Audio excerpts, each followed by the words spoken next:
Praise the Lord. आशा करते हैं आप सब लोग ठीक होंगे। आप सबको स्वागत करते हैं इस वचन के सेशन में। आज हम लोग एक और विषय लेकर आपके सम्मुख में हम आ चुके हैं और आज हम देखेंगे यीशु मसीह का दूसरा आगमन। आज हमारे मन में बहुत सारे सवाल होंगे यीशु मसीह के दूसरे आगमन के विषय में। बहुत लोगों में ये सवाल है और हम देखते हैं कि उसके विषय में बहुत सारे सवाल है। वो कब आएंगे, यीशु मसीह का आना कब होगा, कैसे होगा, क्या चिन्ह होगा, ये सारे सवाल मन में है, लोगों के मन में है। और यही सवाल हम देखते हैं कि चेले के मन में भी था ये प्रश्न। और चेले के मन में जो प्रश्न उठा था वो हम देख सकते हैं मत्ती रचित सुसमाचार की पुस्तक उसके 24 अध्याय के 3 में।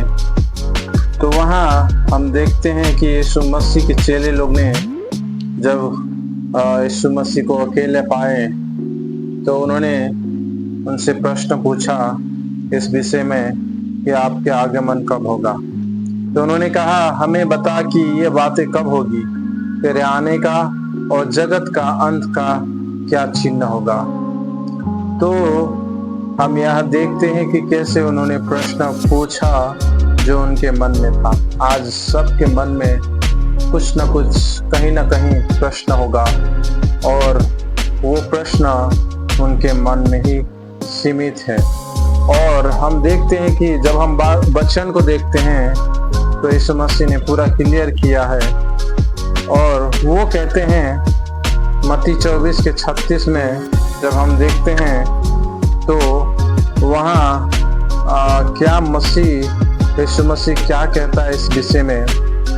तो वो कहते हैं, उस समय को कोई मनुष्य लेकिन सिर्फ पिता परमेश्वर ही जानता है। कोई नहीं जानता वो समय के विषय में, कब होगा, किस घड़ी होगा, किस समय होगा, लेकिन पिता ही, परमेश्वर पिता ही जानते हैं। तो हम यहाँ देखते हैं कि कैसे उस विषय के विषय में, उस घड़ी के विषय में पिता ही जानते हैं, पिता परमेश्वर ही जानते हैं और कोई नहीं जानते, न स्वर्गदूत, न कोई और न भविष्य वक्ता। तो हम देखते हैं लेकिन यीशु मसीह ने कुछ चिन्ह हमारे बीच में उन्होंने कहा है, उस वचन में उन्होंने कहा है। तो वो चिन्ह हम देखेंगे। तो यीशु मसीह आने से पहले क्या क्या चिन्ह होगा वो देखेंगे। जब हम देखते हैं मत्ती रचित सुसमाचार 24 के 9 में तो वहाँ ऐसा लिखा है, तब वे कलेश देने के लिए वे तुम्हें पकड़वाएंगे और तुम्हें मार डालेंगे। तो पहला चिन्ह होगा, सताव बहुत बढ़ जाएगा। और हम देखते हैं कि आज के समय मसीहों में पकड़ाव हो रहा है। मसीह को पकड़ पकड़ के जेल डाल रहे हैं, मार रहे हैं, कूट रहे हैं। और हम देखते हैं कि न्यूज़ में बहुत सारे न्यूज़ चैनल तो दिखाते नहीं हैं, लेकिन जो मसीह न्यूज़ है वही दिखाते हैं कि कैसे मसीहों पर अत्याचार हो रहा है, कैसे उनको छूना जा रहा है, कैसे उनको मारा जा रहा है, कैसे उनको पीड़ित किया जा रहा है, कैसे उनको घर जला रहे हैं और कैसे उन पर अत्याचार कर रहे हैं। और हम देखते हैं कि सचमुच ये अंत के समय का चिन्ह है जब हम ये देखते हैं। और हम देखते हैं मत्ती 24 के 7 में भी प्राकृतिक अकाल होंगे, भूकंप होंगे, जगह जगह अकाल पड़ेंगे और भूकंप होंगे। हमने इस वचन को भी हमने देखा कि कैसे आज संसार में ये सब घटनाएं हो रही है। जगह जगह भूकंप हो रहे हैं, कहीं पानी का अकाल है तो कहीं भोजन का अकाल है। तो अकाल हम देख पा रहे हैं कि कैसे अकाल है, और इस गर्मी के कारण कहीं कहीं पानी के अकाल है, पानी नहीं मिल रहा है, कहीं जगहों में पानी नहीं है। और हम देखते हैं कि कैसे नदियां सूख गई है। तो ये सारे वचन जो पूरे हो रहे हैं, जो भूकंप जा रहे हैं, ये हम देखते हैं कि कैसे परमेश्वर का वचन पूरा होते हुए जा रहा है, और उसका वचन सत्य है और जिंदा वचन है वो, उसका वचन। और हम देखते हैं तीसरा, युद्ध और लड़ाइयाँ होगी। उसी के 24:6 में जब हम पढ़ेंगे तो हम क्या देखते हैं कि तुम लड़ाई और लड़ाइयों की चर्चा सुनोगे। सचमुच आज हम देखते हैं कि यूक्रेन और रूस की लड़ाई चल रहा है, वहाँ इजराइल और गाजा पट्टी में लड़ाई चल रही है, और देखिए जगह जगह में लड़ाई चल रही है। कहीं ये चाइना और इंडिया का लड़ाई न चल जाए, युद्ध न छिड़ जाए। तो हम देखते हैं कि जगह जगह युद्ध लड़ाई चल रही है, बम से, है ना। हम देखते हैं कि उस समय नूह के समय बारिश से, पानी से, बारिश से लोग खत्म हुए। अब आने वाले दिन में आग से लोग नाश होंगे, खत्म होंगे। और चौथी बात हम देखेंगे, लोगों को भरमाया जाएगा। और यीशु मसीह ने पहले अंकित कर दिया, हमें सावधान किया है मत्ती 24:5 में। प्रभु यीशु ने कहा है, बहुत से ऐसे लोग ऐसे होंगे जो मेरे नाम से आकर बहुतों को भरमाएंगे। तो इसीलिए हमें सावधान रहना है। और ये भरमाने का काम शुरू हो गया है और लोगों को भरमाए जा रहे हैं, और एक दूसरे से, प्रभु मसीह से भरमाए जा रहे हैं। अलग अलग शिक्षाएं, झूठी शिक्षाएं हम देखते हैं जगह जगह में, देश देश में आज झूठी शिक्षा प्रवेश हो चुकी है और लोग भरमाए जा रहे हैं, और वो मसीह को इधर उधर ढूंढ रहे हैं। लेकिन प्रभु ने हमें पहले सावधान किया है कि तुम भरमाओ जाओगे। इसीलिए हमें ध्यान देना है प्रभु के वचन को, उसके कही हुई बात को हमें ध्यान देना है। और पांचवी बात है, लोगों का ज्ञान बहुत बढ़ जाएगा। जब दानियल 12:4 में हम देखते हैं तो लिखा है वहां ऐसा, तो इस पुस्तक पर मोहर करके इन वचनों को अंत समय तक के लिए बंद रख, और बहुत लोग पूछताछ और ढूंढान करेंगे और इससे ज्ञान भी बढ़ जाएंगे। इसीलिए हम देखते हैं कि आज के युग में कैसे ज्ञान बढ़ गया है मनुष्य का। जब हम देखते हैं इतिहास को कि लोग पहले क्या था, कुछ नहीं था, और आज हम देखते हैं कि मनुष्य ने क्या नहीं बनाया, कैसे कैसे चीज बनाई, इंटरनेट बनाई। आज हम देखते हैं एक जगह रहकर हम दूसरे देश, अमेरिका बात कर सकते हैं और देख सकते हैं, वहाँ फेस टू फेस हम बात कर सकते हैं। ऐसा सिस्टम बना चुके हैं आज के जमाना इंटरनेट की। और हम देखते हैं कि कैसा ज्ञान बढ़ गया है लोगों में, और ये बातें हम देखते हैं कि परमेश्वर का वचन में पहले से ही कही हुई बात है ये, और ये सत्य हम आज देख रहे हैं। आज ये जो वचन है वो पूरा हो रहा है, पूरा सत्य हो रहा है। और अंतिम दिनों में लोगों की बुराई बहुत बढ़ जाएगी, लोगों में बुराई बहुत बढ़ जाएगी। लोग क्या होंगे? स्वार्थी होंगे, लोभी होंगे, डिंगमार होंगे, अभिमानी, निंदक, माता पिता की आज्ञा टालने वाले होंगे, और अपवित्रता, दया रहित होंगे, क्षमा रहित होंगे, दोष लगाने वाले होंगे, टालने वाले, और हम देखते हैं कि आज्ञा टालने वाले होंगे, और असमी, कठोर, भले की बैरी, विश्वासघाती, ढीठ, घमंडी, और परमेश्वर के नहीं वरन सुख विलास ही के चाहने वाले होंगे। दूसरा तीमुथियुस 3 अध्याय के उसके 1 से 5 में हम जब देखते हैं तो ये सारे बातें हम लोग पाते हैं। और हम देखते हैं कि आज सब यही हो रहा है। आज अपने ही लोग स्वार्थी हो रहे हैं, जमीन के लिए स्वार्थी हो रहे हैं, घर के लिए स्वार्थी हो रहे हैं। जब उनको मिल जाता है तब कोई मतलब नहीं, कोई ऐसा मतलब नहीं, स्वार्थीपन है। हम देखते हैं कि आज लोग स्वार्थी और घमंडी पन से दूर नहीं है, वो सब घमंड से भरे हुए हैं, क्षमा रहित हैं, दया रहित हैं, कोई दया नहीं। इसीलिए हम देखते हैं और भी बातें हम देखते हैं और चिन्ह भी हम लोग देखेंगे। और एक और चिन्ह हम देखेंगे 7वां नंबर में, दाहिने हाथ में बायोचिप का लगाए जाना। तो यहाँ पर हम देखते हैं कि ऐसा समय आएगा कि लोगों को क्या किया जाएगा, उनके हाथ में वो चिप लगाया जाएगा।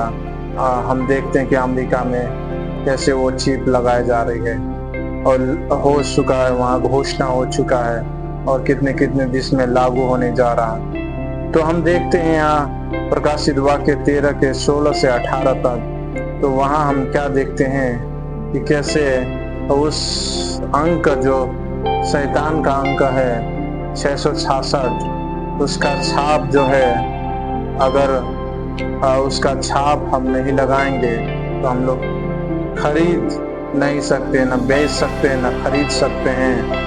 और ये बातें हम देखते हैं कि अगर हम उसके छाप लगाएंगे तभी इस संसार में हम खरीद पाएंगे और बेच पाएंगे। और हम देखते हैं कि इस संसार में रहने के लिए सामान होगा, सामान्य होगा, नहीं तो आफत हो जाएगी।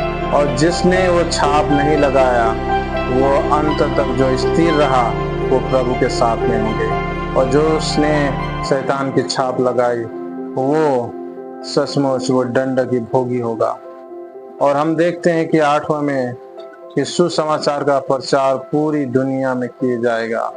ये भी हम देखते हैं 24 के 14 में, मत्ती रचित सुसमाचार के पुस्तक के 24 के 14 में हम देखते हैं कि कैसे पूरी जब समाचार सुसमाचार सारी दुनिया में फैल जाएगा तब प्रभु का अंत आना निकट है।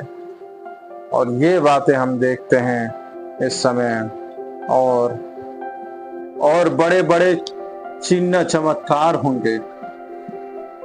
और यीशु मसीह ने कि दूसरे आगमन में के संकेत ये कर दिया है कि बड़े बड़े अद्भुत काम होंगे। मत्ती रचित सुसमाचार के 24 के 24 में लिखा है, बड़े चिन्ह और अद्भुत काम दिखाएंगे कि यदि हो सके तो चुने हुए को भी भरमा दे। और अंतिम समय में यही होगा, जो चुने हुए हैं वो भी भरमाए जाएंगे। तो बिल्कुल सतर्क रह जाइए, सावधान रहिए कि चुने हुए को भी शैतान नहीं छोड़ेगा, चुने हुए को भी शैतान भरमाएगा। इसीलिए हमें सावधान रहना है। कोई बड़े चिन्ह चमत्कार के पीछे हमें नहीं जाना है और यीशु मसीह के पीछे हमें चलते ही रहना है और स्थिर रहना है। प्रभु में हमें बढ़ते जाना है। और हम देखते हैं उसका उद्देश्य है, उसका आगमन का उद्देश्य है, जिसने भरोसा विश्वास किया प्रभु पर उसका प्रतिफल प्रभु वो देने आएगा। और जो विश्वास करते हैं उसके साथ वो प्रभु के साथ होंगे और वो अपना इनाम उसे मिलेगा और वो प्रभु के साथ में सदा रहे। लेकिन हम देखते हैं शैतान जो है, शैतान को उसका हक, जो हक जिसके हकदार वो है उसको तो मिलेगा। वो हकदार है, नरक का हकदार है, वो अग्नि कुंड में वो जाएगा, उसको डाला जाएगा, उसका यही अंत होगा। हम देखते हैं यहाँ पर दूसरा थिस्सलुनी 1 अध्याय के 6 से हम देखते हैं 10 तक। तो ये बातें हम लोग पाते हैं। तो यीशु मसीह आने वाले हैं तो हमें कैसे पता चलेगा? क्या होगा उस समय जब यीशु मसीह आएगा? पहला थिस्सलुनीकियों 4 अध्याय के 16 और 17 में लिखा है, क्योंकि प्रभु आप ही स्वर्ग से उतरेगा, उस समय ललकार और प्रधान दूत का शब्द सुनाई देगा और परमेश्वर की तुरही फूंकी जाएगी और जो मसीह में मरे हैं वह पहले जी उठेंगे। तब हम जो जीवित और बचे रहेंगे उनके साथ बादलों पर उठा लिए जाएंगे कि हवा में प्रभु से मिले और इस रीति से हम सदा प्रभु के साथ रहेंगे। तो ये हम देखते हैं कि ये सब होगा और हम देखते हैं कि कैसे उस समय स्वर्ग से परमेश्वर उतरेगा, प्रभु उतरेगा और एक उस समय ललकार होगी, प्रधान दूत का शब्द सुनाई देगा, है ना, और तुरही फूंकी जाएगी। ये सारे घटनाएं घटेगी। तब उसका हम देखते हैं कि कैसे वो सामने आएगा। ये सब कैसे होगा, कितने समय लगेगा? ये पलक झपकते ही होगा। ये सब कुछ पलक झपकते होगा और हम देखते हैं कि ये सब पलक झपकते होगा और जो सचमुच तैयार होंगे, जो प्रभु के लिए तैयार होंगे, वही सब जाएंगे प्रभु के साथ। क्या हम अपने आप को तैयार कर रहे हैं? क्या हमने अपने आप को तैयार किया है? आज हमें सोचने की बात है, हमें सोचना है कि क्या हमने अपने आप को तैयार किया है। उसके साथ जाने के लिए क्या हमने अपने आप को तैयार कर लिया है या फिर करना बाकी है? आधा पूरा हो गया या आधा बाकी है? पौना बाकी है या फिर कुछ बाकी है? क्या हम तैयार हैं उसके साथ जाने के लिए? क्या हमारी तैयारी पूरी हो गई? आज हमें विचार करना है, सोचना है कि हमारी तैयारी पूरी हुई कि नहीं और हम अपने आप को कैसे तैयार कर सकते हैं। कुछ बातें हैं जो हम देखेंगे, हम अपने आप को ऐसे तैयार कर सकते हैं। पहली बात है, हम देखेंगे पवित्र जीवन हमें जीना होगा। पहला यूहन्ना 3:3 में कहता है, जैसा वो पवित्र है वैसे ही हमें भी पवित्र होना होगा। वो अपनी पवित्र दुल्हन अर्थात कलीसिया को लेने आ रहा, तो इसीलिए जैसा वो पवित्र है, अगर हमें उसके साथ रहना है, उसके साथ जाना है, तो हमें पवित्र बनना बहुत जरूरी। बिना पवित्र हुए हम परमेश्वर के साथ नहीं रह सकते। सर्वप्रथम वो पवित्र है और हमें भी पवित्र होना है, और जब हम पवित्र होंगे तभी हम उसके साथ रह पाएंगे। दूसरी बात, हमें प्रार्थना का जीवन जीना होगा। तो इसीलिए यहाँ लिखा है मत्ती 26:41 में, जागते रहो और प्रार्थना करते रहो ताकि तुम परीक्षा में न पड़ो। इसीलिए हमें हरदम जागते रहना है, प्रार्थना करना है और हम अपने आप को तैयार करें। प्रार्थना के द्वारा प्रभु के साथ संबंध जोड़कर, उसके साथ बातें कर उसके नजदीक में होकर, प्रार्थना के द्वारा ही हम उसके नजदीक हो सकते हैं। हम उसके नजदीक में जाएं और अपने आप को धोते रहें, पवित्र करते रहें, शुद्ध करते रहें। और तीसरी बात, विश्वासियों के साथ संगति का जीवन जीना होगा। इब्रानियों 10:25 में ऐसा लिखा है, जो जो तुम उस दिन को निकट आते देखो तो एक दूसरे के साथ इकट्ठा होना ना छोड़ो। क्या हम इकट्ठा होना छोड़ रहे हैं? क्या हम इकट्ठा हो रहे हैं? हम एक साथ संगति कर रहे हैं? क्या हम प्रभु के भवन में आकर एक मन होकर क्या हम लोग संगति कर रहे हैं? क्या हम प्रभु के भवन जाने से टाल रहे हैं? क्या हम परमेश्वर से दूर हैं? क्या हम विश्वासियों के साथ एक दूसरे के साथ हम संगति नहीं करते? अगर हम नहीं कर रहे हैं तो हम अभी भी तैयार नहीं हैं उसके साथ जाने के लिए। उसके साथ जाने के लिए हमें एक मन होकर, एक साथ होकर, विश्वासियों के साथ एक मन होकर संगति करने की जरूरत है। और हमें संगति होना बहुत जरूरी है।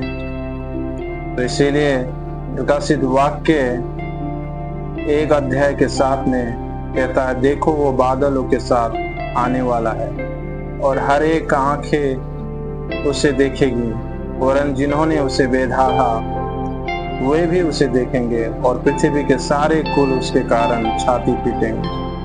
तो ये बातें हम यहाँ देखते हैं कि कैसे वो आने वाला है बादलों के साथ, हर एक आंख उसे देखेंगे, है ना। तो ये बातें हम देखते हैं कि कैसे उसके आने का समय जब निकट आए। इसीलिए हम अपने आप को तैयार करें ताकि हम उस स्वर्ग तक परमेश्वर के साथ हम जा सके और वहां रह सके। आइए प्रभु इस वचन से आप सबको आशीष दे। आइए हम लोग प्रार्थना करते हैं। महान सामर्थ्य परमेश्वर पिता, राजाओं का राजा, प्रभुओं का परमेश्वर पिता, हम प्रभु आपको धन्यवाद देते हैं इस समय के लिए प्रभु, आपके वचन, ये सुंदर वचनों के लिए परमेश्वर पिता, जिन्होंने प्रभु आपके वचन को सुना है प्रभु, उन्हें सबको परमेश्वर पिता आप आशीष से भरे प्रभु। जिन्होंने प्रभु परमेश्वर आपके वचन को सुना है प्रभु, उनमें परमेश्वर पिता प्रभु पवित्र आत्मा से परमेश्वर पिता उनको अगुवाई करे परमेश्वर पिता, उनमें पवित्र आत्माएं समाये जाए परमेश्वर पिता। वो परमेश्वर पिता हम सब प्रभु आपके आने का परमेश्वर पिता, उस दूसरे आगमन के लिए प्रभु हम अपने आप को तैयार कर सके, हम अपने आप को पवित्र कर सके, प्रार्थना में समय बिता सके परमेश्वर पिता, और हम एक साथ परमेश्वर रहकर संगति में इकट्ठा हो सके परमेश्वर पिता। हम इकट्ठा होना न छोड़े परमेश्वर प्रभु, सहायता करे। और जिन्होंने भी परमेश्वर पिता आपके वचन को सुना है प्रभु, उनके घर में, उनके परमेश्वर पिता परिवार में प्रभु आपकी बरकत, आपके आशीष होने पाए प्रभु। आप उन सब के लिए परमेश्वर पिता प्रभु, उनके घरों में परमेश्वर पिता सारे दिक्कत को, सारे समस्या को परमेश्वर आप दूर करें। और परमेश्वर पिता और प्रभु आने वाले समय के लिए प्रभु हम अपने आप को तैयार कर सकें प्रभु, आपके आगमन के लिए प्रभु हम अपने आप को तैयार कर सकें प्रभु, हमें तैयार करें प्रभु। आपकी सहायता, आपकी अगुवाई हम मांगते हैं परमेश्वर पिता। और प्रभु हम अपने आप को आने वाले समय के लिए परमेश्वर तैयार कर सके। एक दिन प्रभु हम आपके साथ में रहेंगे, जब आप आएंगे तो परमेश्वर पिता हम आपके साथ में होने पाए परमेश्वर पिता। और प्रभु आपके साथ अनंत काल तक परमेश्वर सदावर प्रभु आपके उस स्वर्ग में परमेश्वर हम रह सके आपके साथ प्रभु। हमें ऐसे अगुवाई करें प्रभु, और ऐसे परमेश्वर सामर्थ से भरे ताकि हम प्रभु अपने जीवन को परमेश्वर ऐसे परमेश्वर पिता पवित्रता के जीवन में ढाल सके, प्रार्थना के जीवन में ढाल सके, और विश्वासियों के साथ एक साथ संगति होने में परमेश्वर पिता इकट्ठे होने में प्रभु अपने जीवन को ढाल सके। और प्रभु सारे शैतानिक शक्ति को परमेश्वर पिता हम नासरी यीशु के नाम से दूर करते हैं। और जितनी भी शैतान की शक्तियां हैं जो परमेश्वर आपसे दूर करने की कोशिश करता है, उन सारे शक्तियों को हम नासरी यीशु के नाम से नष्ट करते हैं और दूर करते हैं।